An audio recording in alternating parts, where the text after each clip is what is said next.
ఏటా నిర్వహించే mines environment వారోత్సవాల ముగింపు వేడుకలు హైదరాబాద్లో అట్టహాసంగా జరిగాయి. ఈసారి 30వ మైన్స్ ఎన్విరాన్మెంట్ వేడుకలు మై హోమ్ గ్రూప్ అనుబంధ సంస్థ Sri Jayajyothi cements private limited ఆధ్వర్యంలో జరిగాయి. ఈ వేడుకలకు ఏపీ, తెలంగాణ నుంచి 98 గనులకు చెందిన ప్రతినిధులు హాజరయ్యారు. ఈ వారోత్సవాల్లో భాగంగా వివిధ కేటగిరీలో బెస్ట్ పర్ఫార్మెన్స్ కు ఉన్న కంపెనీలకు అవార్డులను అందించారు.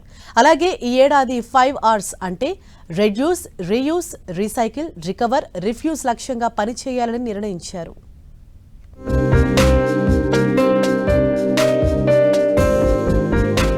మైనింగ్ లో కొత్త విధానాలు, తదుపరి లక్ష్యాలను నిర్దేశించుకునేందుకు ఏటా వారోత్సవాలు నిర్వహిస్తారు.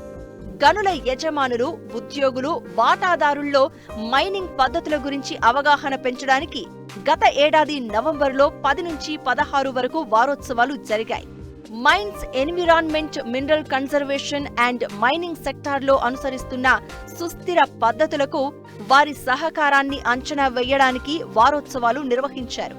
ఏపీ, తెలంగాణలో మైనింగ్ ఇండస్ట్రీకి చెందిన సీనియర్ ఎగ్జిక్యూటివ్లతో కూడిన బృందాలు 2 రాష్ట్రాల్లో పర్యటించి మొత్తం 98 గనులను తనిఖీ చేశారు.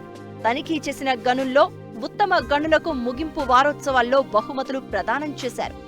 ఏటా నిర్వహించే వేడుకలను ఈసారి మై హోమ్ గ్రూప్ అనుబంధ సంస్థ శ్రీ జయజ్యోతి సిమెంట్స్ ఆధ్వర్యంలో ఘనంగా నిర్వహించారు.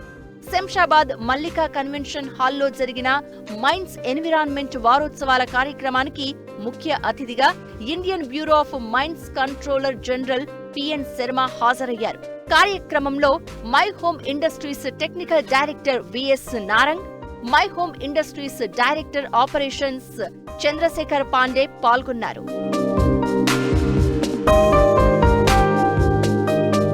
మైన్స్ ఎన్విరాన్మెంట్ వారోత్సవాల ముగింపు కార్యక్రమానికి ముఖ్య అతిథిగా హాజరైన పిఎన్ శర్మకు కేరళ సంస్కృతి నృత్యంతో స్వాగతం పలికారు. అనంతరం పిఎన్ శర్మ పతాకావిష్కరణ చేశారు. ప్రకృతిని కాపాడడంలో ప్రతి ఒక్కరూ బాధ్యత తీసుకోవాలని అందరితో ప్రతిజ్ఞ చేయించారు. వేడుకల సందర్భంగా ఏర్పాటు చేసిన వివిధ కంపెనీల స్టాళ్లను పరిశీలించి వారి వివరాలను అడిగి తెలుసుకున్నారు.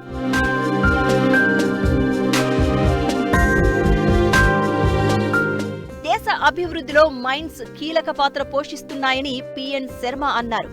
అభివృద్ధి ఒక్కటే కాదు, ప్రకృతిని కూడా కాపాడుకోవాల్సిన అవసరం ఉందన్నారు. మైన్స్ పర్యావరణ హితంగా ఉండేలా చూడాల్సిన బాధ్యత ఉందన్నారు. 2070 నాటికి జీరో క్లీన్ ఎనర్జీ మైనింగ్ లక్ష్యంగా పనిచేయాలని ప్రధాని నరేంద్ర మోదీ సూచించినట్లు శర్మ తెలిపారు. Means whatever we are consuming, it doesn't have any impact on the environment, and this can be possible only through the green energy. And because our energy demand is huge, India is a huge country. In future we are going to need hell lot of energy requirement for our own people, for our own development, and that's why our goal is net zero emissions. Whatever we are consuming, it doesn't have any impact on the environment. Mines environment వారోత్సవాల ముగింపు సందర్భంగా పలు విభాగాల్లో అత్యుత్తమ ప్రతిభ కనబరిచిన వారికి అవార్డులు అందించారు. మొత్తం 3 కేటగిరీల్లో అవార్డులు అందించారు.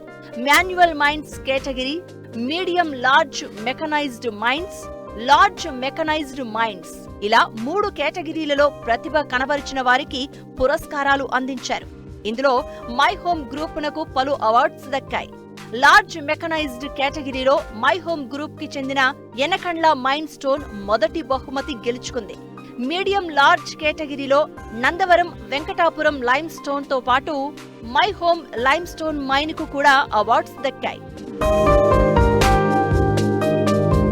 ఈ ఏడాది మైన్స్ ఎన్విరాన్మెంట్ వారోత్సవాలలో భాగంగా ఒక లక్ష్యం నిర్దేశించుకున్నారు. ఈ ఏడాది 5 Rs అంటే reduce, reuse, recycle, recover, refuse లక్ష్యంగా పనిచేయాలని నిర్దేశించుకున్నారు.